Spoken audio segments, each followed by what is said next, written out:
ultimately is just appealing to their better nature, I guess, in terms of country. So human rights is limited, I guess, in what they can do.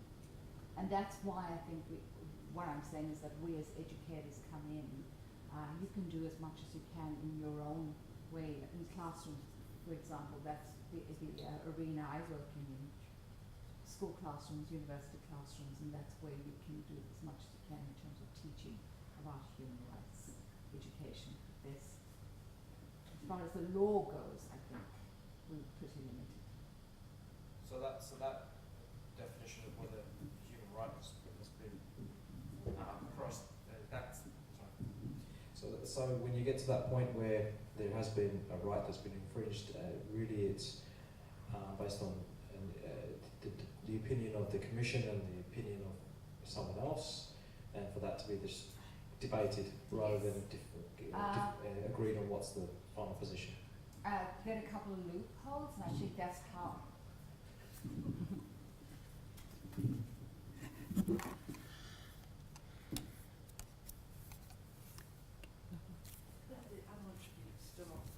Okay.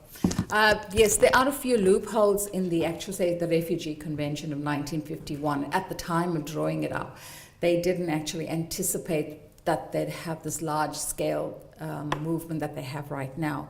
So I think that's how countries are able to get around it, because there's nothing that actually has them to adhere to the actual convention. And that's why there's nothing that can be done in terms of what Australia is doing right now. Because according to Australia, it's within the Human Rights Agreement, it's within the Refugee Convention. So you can't enforce, yeah. Anyone else have any questions?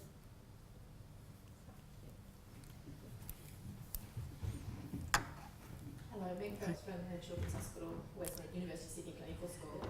You use the terms heritage and current cultures.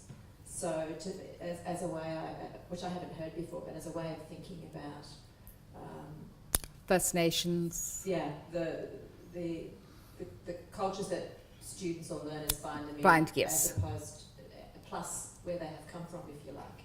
Do you think that's an acceptable way to ask people about is that becoming a way that you can ask people about their heritage, if you like? Or?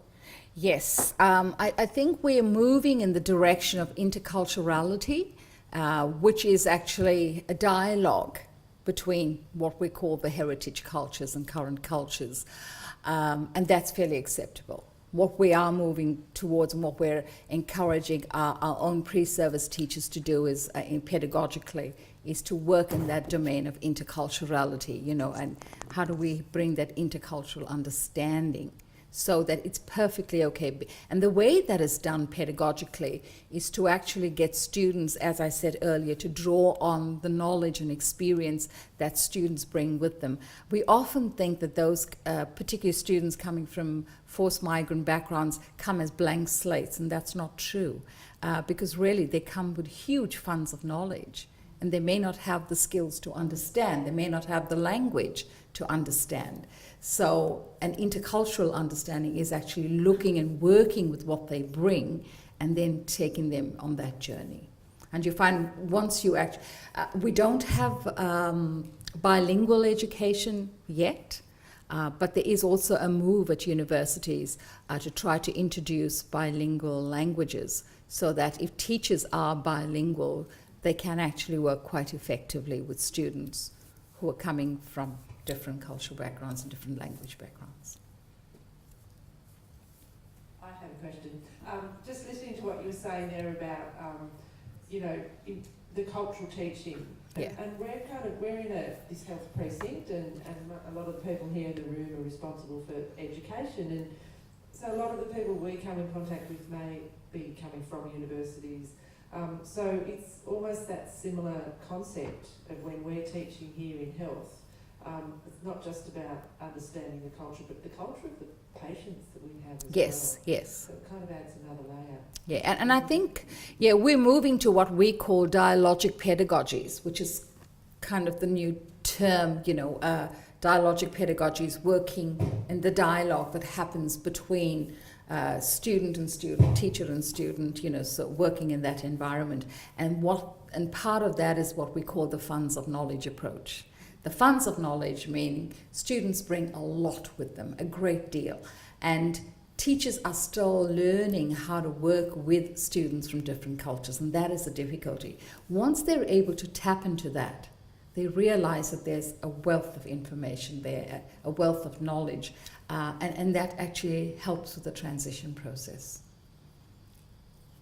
Can I comment also the way where we come from, our background, the way the education is totally different from the Western world. Okay? Yeah. So we maybe tend to, especially the women, this I'm basing it for where I work, that the women come from different background, and usually when you talk to them, and you start writing up. And that's the way we will learn ourselves, by writing up. And at the same time, you could not use a medical term of the language that we are using in here, which they cannot understand it. Even they speak the language, they are very fluent, but in some sense they won't. Because we have a very different... Very specific, yes. We need to be very specific in that way of education. Yeah, one of the ways we're working in terms of research, because I do research with forced migrants and forced migration children, is that we're now using narrative discourse. So we're really looking at storytelling and getting students, giving them voice and getting them to tell their stories, their life journeys, and talk about it. And we have found that to be very, very powerful, in terms of understanding what's happening culturally from the perspective of women, from the perspective of children, young people. And that was one way, once you give them voice, you find that the learning happens also a lot quicker.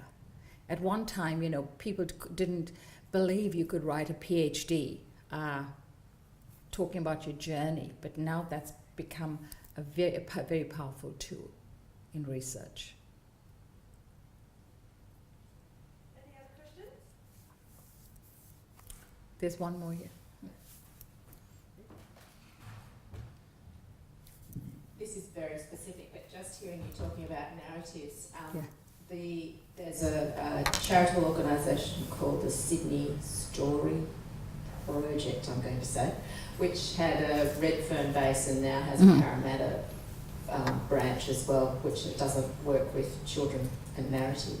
Have you had any contact with them? Not particularly with them. A colleague of mine works with the Sydney Theatre Company, and they're doing similar kind of storytelling work with adult migrants and young people.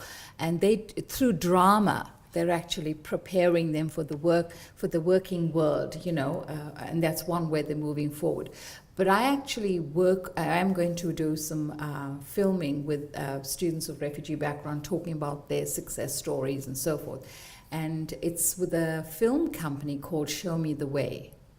Now, they would go to the actual location rather than have the students come to them, whether it's in school, hospitals, or whatever, and they will basically do a workshop, getting them to talk about their experiences and then film them.